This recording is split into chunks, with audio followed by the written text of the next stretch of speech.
Welcome to a special edition of the Behind the Art Inspiration podcast, where we delve into the creative processes and stories of 14 artists around the world.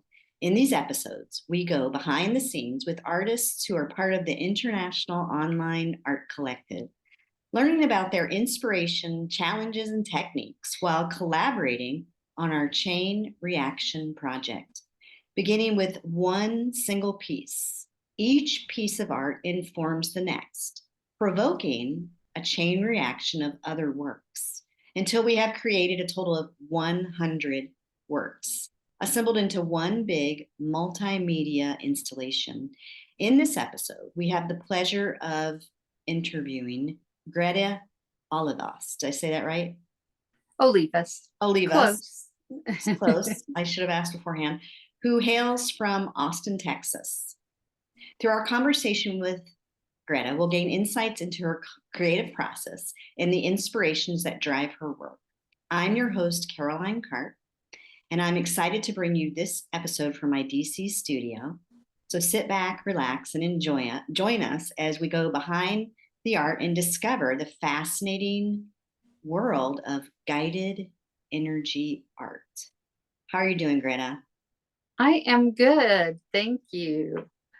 First, I want to dive into what is guided energy art? I think everyone tells me that they pick up on the energy of my work. It's usually abstract. And a lot of it does feel like I just start painting and it's like something comes through me.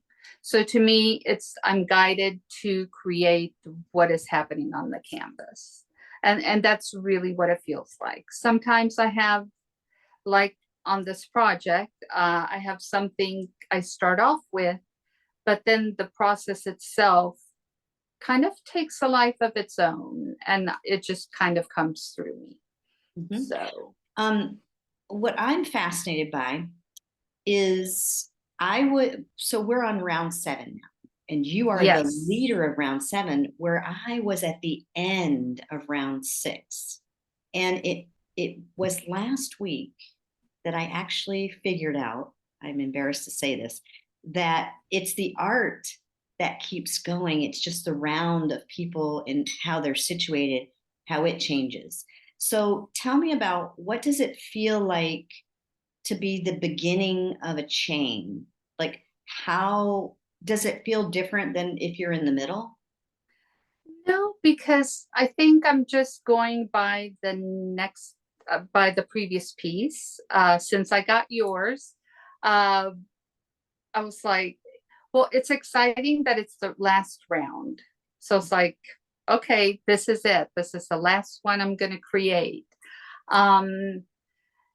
And it's funny because different things have inspired me in each one that I've created. Some have been colors, some have been shapes or stories behind it.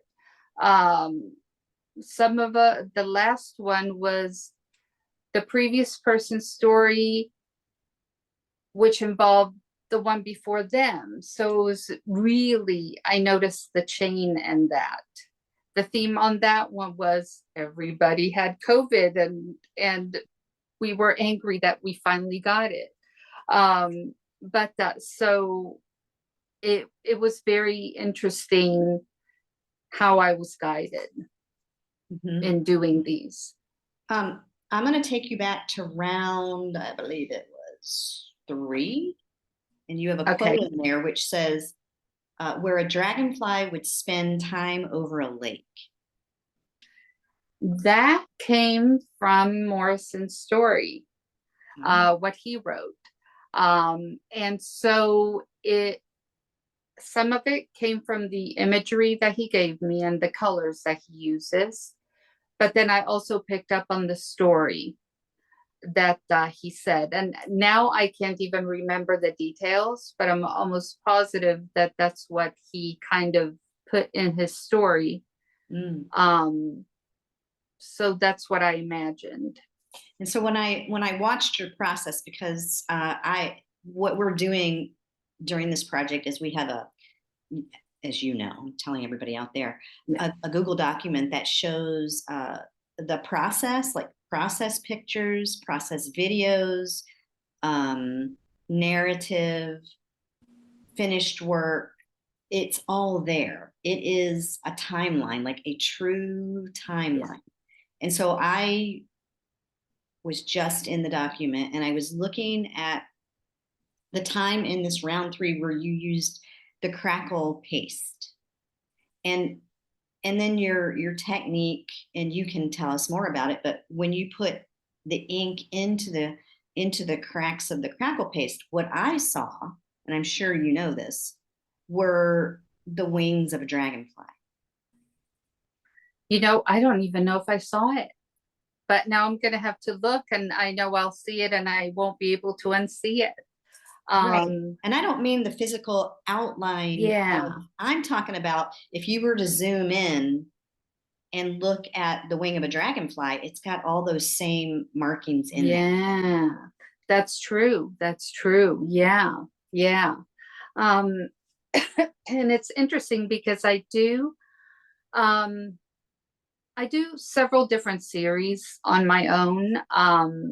My Cosmos series, then my Ruin series, and this is my latest one, my Ancestral series. But I'm picking up bits of each one to incorporate in whatever informs me from the previous artist's work. Um, for some reason, the crackle paste called to me because I think with the shapes that Morrison uses in his art, it I kind of visualized it using crackle paste, or maybe it was I can use that for this. So it just kind of sparks the imagination and creativity. Mhm. Um, and it's interesting because I was reading my narratives, and the first few are just one sentence or something, and then it's like a whole Right. essay for the last one. But I think now that we're doing it more, I'm picking up on the depths of it, which makes me want to go back and rewrite my narratives for the first few. But yeah, it's almost like something in the previous artist tells me which way I'm going to go with the next piece of art. Talk to us about your layering process, being both at the beginning pretty translucent and transparent, to then working in the different techniques. I mean, I was just watching them. I'm assuming you're using inks and alcohol, and talk to us a little bit about that. Yeah, a lot of my layers are very watered down acrylic. And I do it very thin layers at a time. And in between, well, I will use some alcohol to break up the pigment so it leaves these little circles where the bottom color shows through. Yes. And it just gives it that depth. And in between, I will do layers of, I guess it's acrylic ink. It's just very liquid ink, metallics, and I do drops of that. And it ends up looking like stars or something, but you just pick up the depth through all the many layers that are in there. Mhm. Um, like you can kind of see it on there. Yes. But yeah, just layers and layers. And somebody asked me how many layers these have. I would say some of them at the very probably have 10 to 12 or something. And because I start very light and gradually get to the darker of Mhm. even the same color. So even the yellow on here will have several layers of yellow. So you'll pick up the faint yellow and the deeper color yellow. Mhm. So In I think round 2, and this will only make sense once the project is out because then people can kind of track it. Um, you brought up part of your series that you work with quite often of like mountainous regions and musical notes, but yet they're in the yeah. universe. Do you know what I'm talking about? Yes, yes. Um, that series started out, it's my collage series, and it started out as, well, it's my ruins series. It started out looking like ruins when I started doing the collage work. And it slowly developed, and something told me to add music notes to my collage work. It just was an interesting touch. And after a while, I put it one little piece in every ruins painting that I do. To me, the ruins series tell stories and bring wisdom. And so one day I was doing a painting, and it was coming out of frustration. I was working with frustration of things going on in the world or whatever. And I had my collage papers all set out, my music notes were there. And when I finished the painting, I realized, oh, I didn't put the music notes. Maybe I can squeeze them in there. And I was like, no, I don't think they're supposed to be there. And I kept thinking about it. And what that told me is that the music notes is the voice. Mm. And in that painting, I felt like I had no voice. It was frustration. It's the not being heard. It's the people screaming and no one listening. And that's what it felt like. Now the painting sounds like it'd be really dark, but then there's hope with the colors in the painting that made me realize that. But to me, I always put in those music notes because they're like the voice telling the story. Mhm. And that didn't come to me. I think I figured it out, I don't know, 10 years after I started doing it. So the more I get into the process, I think I get more information of why I'm doing what I'm doing. It seems instinctive, or it seems just like, oh, let me try this. But there's usually a deeper meaning to it. I'm Right. finding it. Your latest painting, I think it was round 6, it's like chocolate. The color that you ended up with is like chocolate. And it's the hope. There's hope. That's one that speaks about hope. And there are no Yeah. musical notes, but you were not talking about that piece, were you?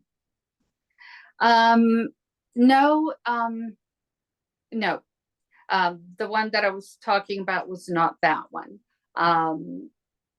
In the chain reaction, that one was that I worked on that one when I was getting over COVID. I was still testing positive, but I felt fine. Thank goodness for vaccine. But I think the previous 2 people before me also were dealing with the same situation halfway across the world. And they were picking up that energy and what they were seeing in the previous piece that they were working on, the one she did. I think it was Christie's piece that I followed. And I think that really fed into mine because I totally understood Right. that little chain, the previous links. And so that one, I think I included probably some of the colors, but it was mostly about the feeling of what was going on throughout those links. And but it wasn't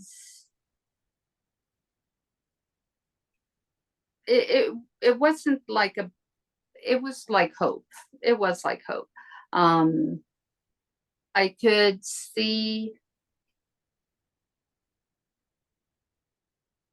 I guess, sitting with it, I could feel that there was healing going on. There was things were going to change. And it just gives me bigger global views of things, I guess.